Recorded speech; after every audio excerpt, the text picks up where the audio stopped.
Welcome to Rising Edge TV, your D&O channel.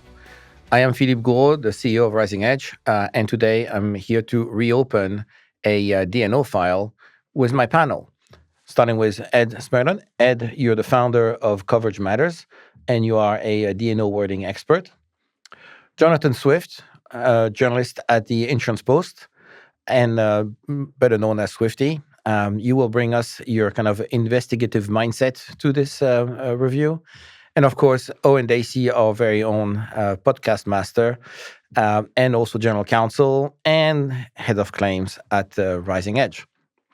So in our D&O files, the objective is to review a high-profile case, identify how the D&O policy would be responding to a similar case, or maybe even not responding, and also learning in terms of like what are the lessons to be taken out of that case from a corporate governance standpoint. And today, the file that we are reopening is a saga. It is the infamous Carlos Ghosn-Nissan Renault case.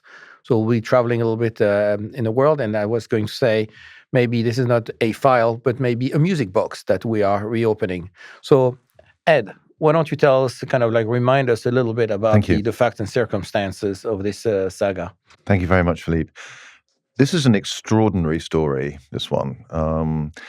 And most people have heard at least one element of it because it's so dramatic. But the genesis of the scandal involving Carlos Ghosn really goes back 20 or 30 years, and it relates to the partnership of Renault, the enormous French car maker, and the Japanese equivalent, Nissan, and their tie-up over the years, which involved Mr. Ghosn, who was originally at Renault, being sent over to run Nissan, and over a period of time, and becoming very powerful in both companies at various different times over the course of 20 years. And he was pushing in sort of 2017, 2018, the idea that Renault would actually take over Nissan. It was a shareholder. It was certainly looking to increase its stake in Nissan. Nissan had struggled financially, and so Renault were really needed to help prop the company up. And but very dramatically and without warning, in November of 2018, Mr. Ghosn was summoned to the Japanese firm's headquarters on a pretense, an untrue pretense by Nissan, that he was needed there for something urgent. And as he got off his plane in Tokyo, he was arrested by the Japanese authorities and accused essentially of failing to report his true earnings, which I think is another way of saying paying himself far too much money and not disclosing it. And that was essentially the allegation against him. All of the evidence against him had been collated by Nissan. Okay, so this was not the subject of an external police inquiry. It was actually it was essentially arranged by Nissan. They collected the evidence and against him, the so-called evidence against him. And great colleagues. I know. I mean, who wants colleagues like that? And I think that this does sort of go some way to sort of throw a light on the way in which corporate dealings and politics in big companies, can play out. And he is a larger than life character, Mr. Ghosn. He, as I say, he was very powerful in two global car companies, and he had a famously lavish lifestyle, and he was a big character, and he'd been in these companies for a very long time. You become institutionalized if you're very powerful in a company. You start to believe all of your own publicity, and I'm not suggesting that he did anything proper at this point, because nothing has actually been proven yet. So the reason why this story took off, up to this point, it was sort of interesting to the business world and kind of shocking, but it didn't become world famous until Mr. Ghosn jumped bail and escaped Japan in a box. And that was at the end of 2019. In a box. In a box. In a box supposedly carrying musical instruments or musical equipment, because it was done at a time of the year when there were a lot of people traveling to and from Japan on the live music scene. And so it was quite a clever plan that he would just simply hide in an equipment box, and a couple of ex-special forces American men helped him do it. And they went to prison later. Not that good after all. No, well, that's right. They did not have the benefit that Mr. Ghosn had. So Mr. Ghosn ended up in Lebanon, which is one of I think his home country, or one of his home countries. He's certainly a Lebanese national, and Lebanon doesn't have an extradition treaty with anyone, so you can't be extradited from Lebanon. So he's there, and he hasn't been charged with anything. He's safe while he stays in Lebanon. But everybody else around him who helped him escape have generally ended up in prison. The pilots who flew one of the planes, the Turkish Airlines pilots that helped him out, they went to prison as well.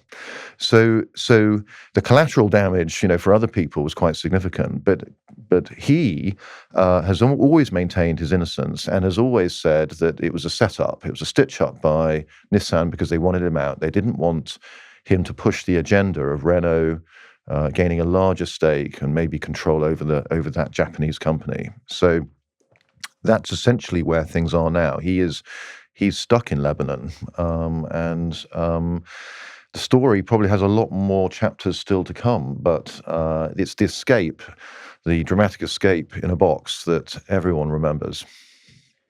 So, Swifty, is that what you remember first about this case, or have you pushed a little bit kind of this saga aspect to look a little bit deeper in it?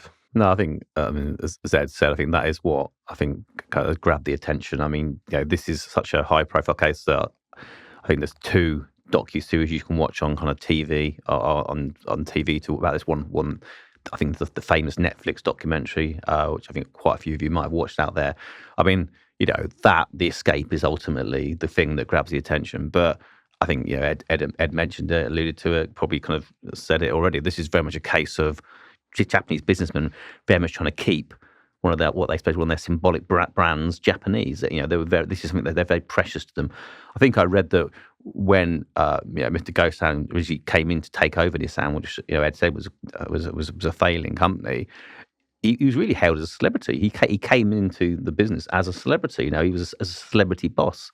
He had this kind of, I think, this brand of Lacoste killer or something. I think that might have been one of the tags he had. But yeah, he was seen as a celebrity who was going to come in there and help save Nissan. I think what the public might not realise, and what obviously people in the higher exec at Nissan suddenly got wind of, is that his plans and designs were actually much more on for saving Nissan. It was to probably taking this and absorbing it into Renault, which those people within the business got wind of. This is very much I think I did a little bit of looking into kind of Japanese law around this, and it seems that Japanese law is quite, and I'm sure Ed knows a lot more about this than me, is quite an interesting area too, and the fact that you can be interrogated for long periods of time, it's much different to other kind of countries. I think they call it hostage justice. I think I saw it described as. But yeah, you have these prolonged detentions, and it is much different. But yeah, it is kind of a battle of cultures, it seems. Yeah, with this high-profile person, as you said at the top of it, with all this fallout that's impacted all these other people who are just really caught in the crosshairs. It is no surprise that basically these docu-series have been made about this. And I'm sure, as you said, this might have some long way to go, and there could be some more to come out of this. It is an extraordinary case from a corporate governance standpoint, Owen, right? Mm-hmm. Because this is a case. So if you take away a little bit, kind of like all this kind of attraction or kind of fun facts, like the escape and all that. I mean, bottom line is you have businesses and directors of a business that are getting caught in wider geopolitical kind of agenda, and indeed being set up, being put in jail, being pressurized to achieve a wider agenda it's not the first time it happens. We can think of the case of Alstom and GE as an example, also where one of the executive got indeed caught, jailed in the U.S., kind of effectively held justice hostage for a while to promote a wider agenda in terms of like acquisition of one was by the other. So in instances like that, when you're an international executive and you find yourself in such a situation, what can you expect from your D&O insurance policy to help you there? Well, the key thing for any individual in that situation, of course, is being able to defend yourself. And we've heard in both cases, yes, being withheld a lawyer, having that lawyer in place, having the right lawyer in place is absolutely critical for an individual. So that's got to be front of mind, and perhaps should be thought about before these things happen. I know it's easy for me to say, I deal with these things all the time, but what can you expect from the D&O insurer?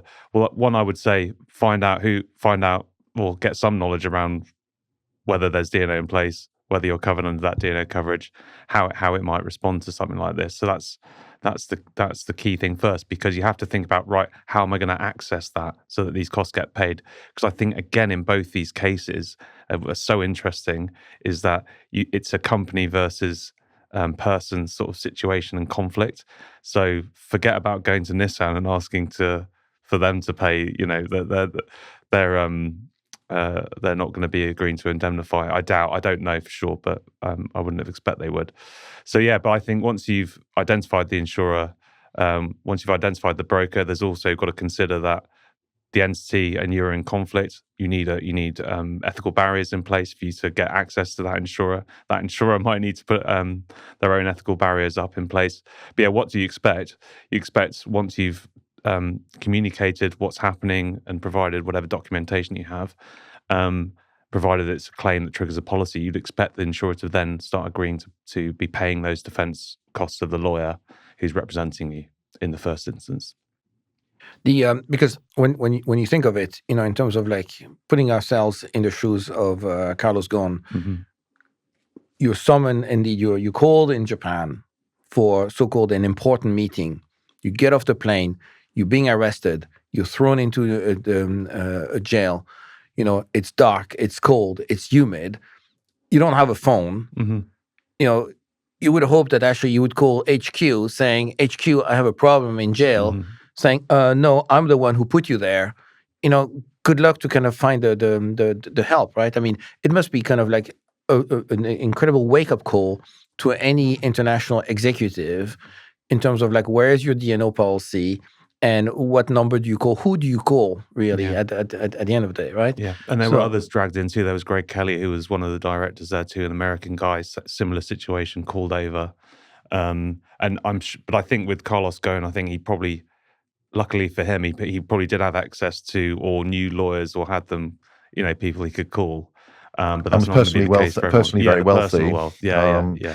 So if you're very wealthy, you can probably get by to at least begin with without the D&O policy, and while you try to find access to the policy. And you alluded to an incredibly important point here, which is, if the company's against you and you've left or you've been fired or there's a scandal, the company is not going to help you access the policy. Almost certainly is not going to help you. It's not going to indemnify you.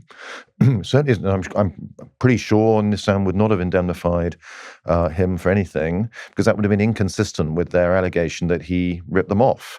So they wouldn't have indemnified him. And they probably wouldn't have made it easy for him to get near the D&O policy either. And this brings into play some really interesting issues around who the broker acts for example. And as an insured, Mr. Ghosn, if there was a D&O policy, would have been entitled to access the cover. But you can't do it if you don't know who the insurer is. You don't know any of the policy details. So you've really got to hunt around. If the broker won't tell you because the broker acts for the company, then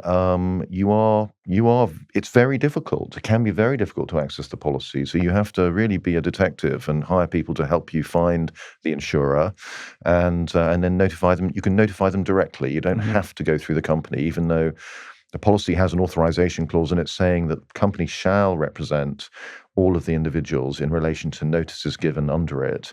But there is an exception usually for where there is a conflict between the company and the directors, and this is obviously a conflict, this type of situation.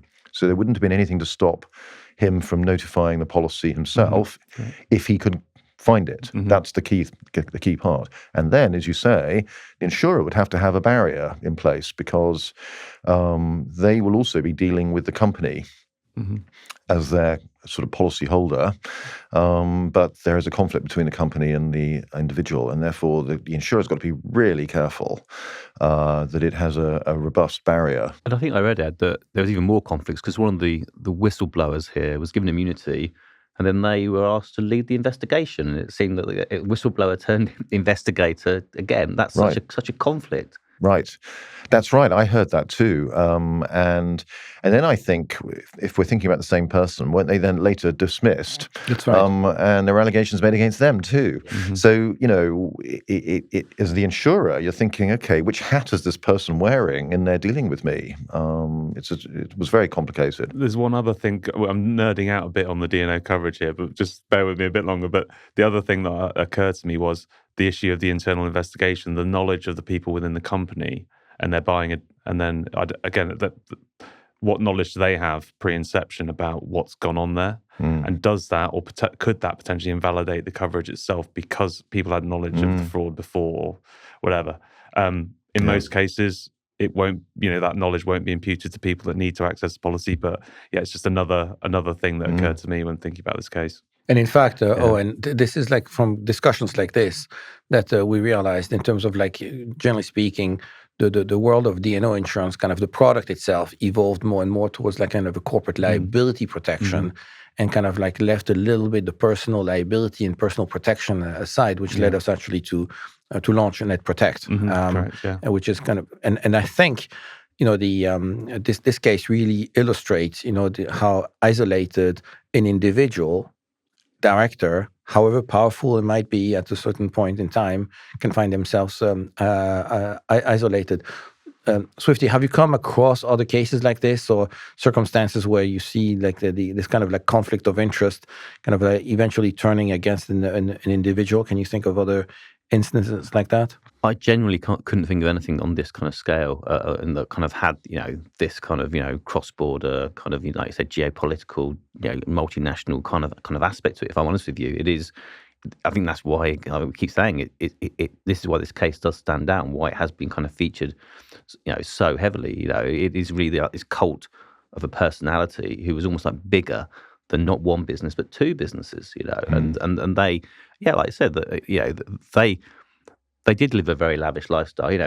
But obviously some of the kind of fraudulent accusations were about how much they were being paid and how much they were actually revealing they were being paid and what they were using this kind of the company kind of assets and money to do in terms of private jets, et cetera, in terms of it is quite an incredible case. And I do wonder, we are removed now, probably this is 2018, 2019, we're talking about 5, 6, 7 years ago, whether somebody who is this kind of cult of a personality, would they be allowed to have this much power today? I don't know. I mean, I think it will. I think it does happen. I think this kind of thing will still happen. I think it is an extraordinary case, and I think it does stand out. But on a sort of slightly less dramatic level, I think that this kind of thing happens a lot, where large companies decide they're going to change direction, or they just don't want the character that's becoming bigger than the company. That's a problem. That becomes a problem for the company. And some companies, they're unable to stand up to that person. Of course, things go in a different direction. You have the CEO who's overly dominant, and the company then is used as a personal piggy bank and collapses. So that can go that direction. But when you're talking about a company like Nissan or Renault, these are monsters. These are global monsters. It's going to be very difficult for any one man to be bigger than that. And I think that this is, in the end, where the wheels came off for him. It's just they just needed to get rid of him. And they resorted to some pretty extraordinary measures to do that. Nissan did not act honestly in luring him to that meeting, and then in their sort of search for evidence, we don't know exactly what happened there, but they arrested him when they were ready. They had him arrested when they were ready. They got the file of evidence there. It had been collected by some of his closest confidence in the company, the chief of staff, exactly, was the guy who actually compiled the file, so there was something not very palatable about the way that turned out. Even if he was actually guilty of what they're accusing him, the way it was done was not particularly palatable. And there's a lesson there in terms of for insured persons directors, often when these things kick off, the agency or the whoever's investigating you, they've usually had months, maybe years of looking at this. Right. And you're hauled there, and you might have had your phone taken, your laptop taken, everything, which makes it incredibly difficult to defend. And he's still I've heard him coming out recently saying, I think he's filed a claim against Nissan, but he's managed to recover after all this time around 30% of the documents. But yeah, it's just another thing that came out. Because indeed, Swifty, you're correct. I mean, the scale and the circumstance of the case makes it quite unique. But we know that actually these cases are far from being unique. In terms of here the scale against the geopolitical aspect, kind of again, France, Japan, culture, face saving, extravagance, kind of high profile CEO and all that makes it kind of unique in itself. But individual caught kind of at the cross section of conflicting objectives, and not necessarily being made a scapegoat, but finding themselves kind of in a bit of a pickle, is far from being unusual. Owen? Yeah, absolutely correct. And I think, you see that here. We've seen it in other cases. It's not just about that one individual at the top who's kind of the figurehead. You do see people being dragged in, and they might be called to interviews. That's expensive. They might be, suspected of something that they didn't do, and so that all needs to be defended. So yeah, it's because when it's like a OFAC or the SFO that is actually summoning you for an interview, you may want to make sure that you're actually properly prepared and supported. Yeah, absolutely. And in fact, it reminds me in one of the company I used to work for, in terms of that kind of political pressure, where the CEO of a subsidiary in an emerging country was actually brought into jail and was made very clear that until that completely unrelated claim was actually paid, that CEO would stay in jail. So I let you imagine what was the outcome of it, whether the leaving a CEO in jail was worth actually paying a claim. But that's where the local politics enable to do, and effectively what you called, I think, Swifty, hostage justice. So it does happen far more often than one may think. I think that in less extreme cases, what you do see is a culture, and I've noticed this more recently, is that where in the court of public opinion, the company is concerned about something, and this is where social media plays such a huge role, share prices can be tanked on the basis of some mere allegations online. A company will hang someone out to dry. It does happen, and regardless of whether they're guilty or not, and they won't indemnify them because that would be inconsistent with them hanging them out to dry, and they're worried about regulatory, scrutiny of those decisions. Why are you indemnifying this person if you're getting rid of them? How that doesn't seem very consistent.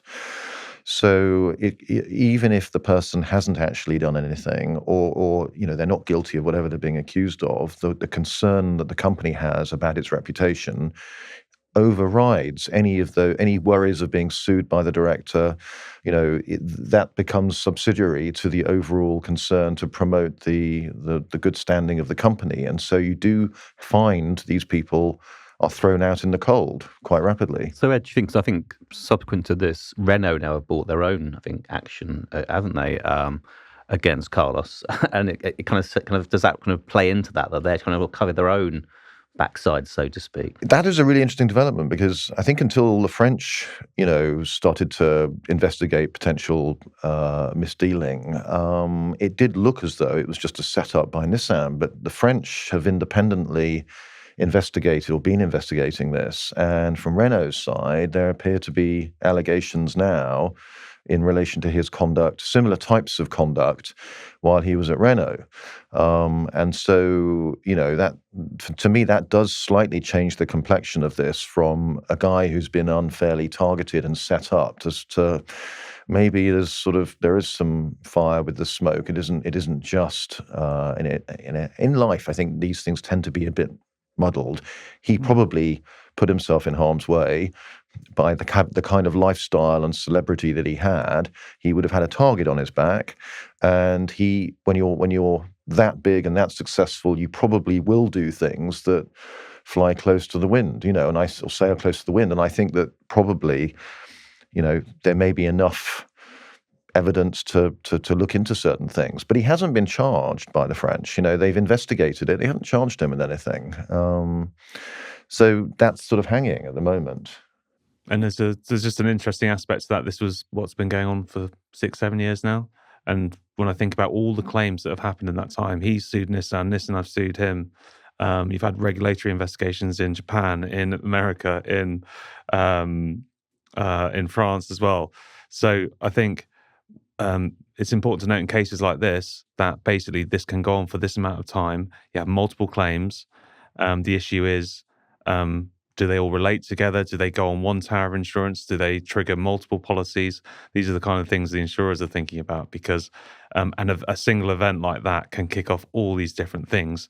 And there'll be one policy for 1 year, there'll be another policy go like that. So, and for one company and the other, the Renault and the both Nissan companies, which capacity? Another issue with some of the things he's being accused of is you're sending money to a business in Dubai for something. In what capacity are you doing that? There's so many things that come out of this.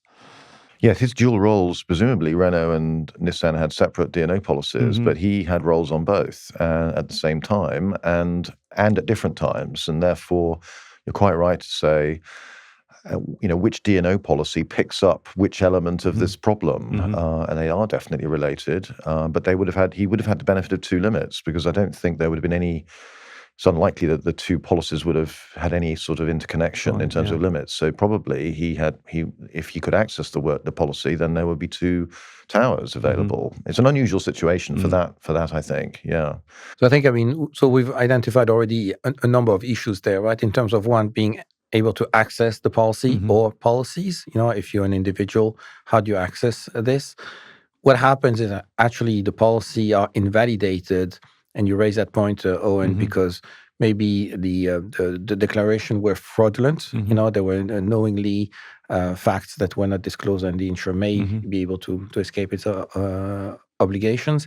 Is there enough limits available, given like how many people are involved, how complex these matters are involved, and over how long a time this evolves?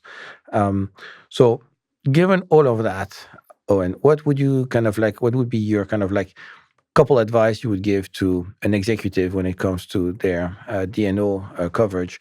And then for the company itself, in terms of what sort of governance could actually be put in place to mitigate these type of circumstances? Well, my advice, certainly for the D's and O's or the insured persons, is just to find out about that D&O policy, educate yourself on it, work out in advance how you would access it in a situation like this. I think I said a lot that appointment of the lawyer is so critical. So I would just have a think about who that person could be in any kind of white collar regulatory kind of situation, perhaps in advance, because it's not great to be making these decisions on the hop when maybe you're maybe you're incarcerated in jail. So there's some of the key things I would say. And also, obviously, look to engage with the insurer once you've done that work with regard to consent under the policy. That's another really important thing, to seek consent to incur these costs. Then in terms of the corporate governance side of things, I think the thing that comes out here with some of the allegations is that maybe he had too much power. Maybe he had too much power in one person. There was a certain kind of turning a blind eye that comes out to certain things. There's allegations that he was signing off his own pay rises or whatever pay he was getting. He was able to authorize certain transactions that perhaps weren't being looked at by any kind of audit committee. Or so I think another one core thing that comes out in the corporate governance there is checks and balances on the kind of main individual by other board members, by non-execs, by other committees who are able to question and challenge what's going on. So I would imagine that anyone listening today to this D&O file episode and is either a director or is advising directors, I think there are a few takes away there to ensure that these directors are given the right advice and the right protection. But in terms of like turning back to you, Swifty, this is a case that's emerged kind of like in the last 5-7 years, right?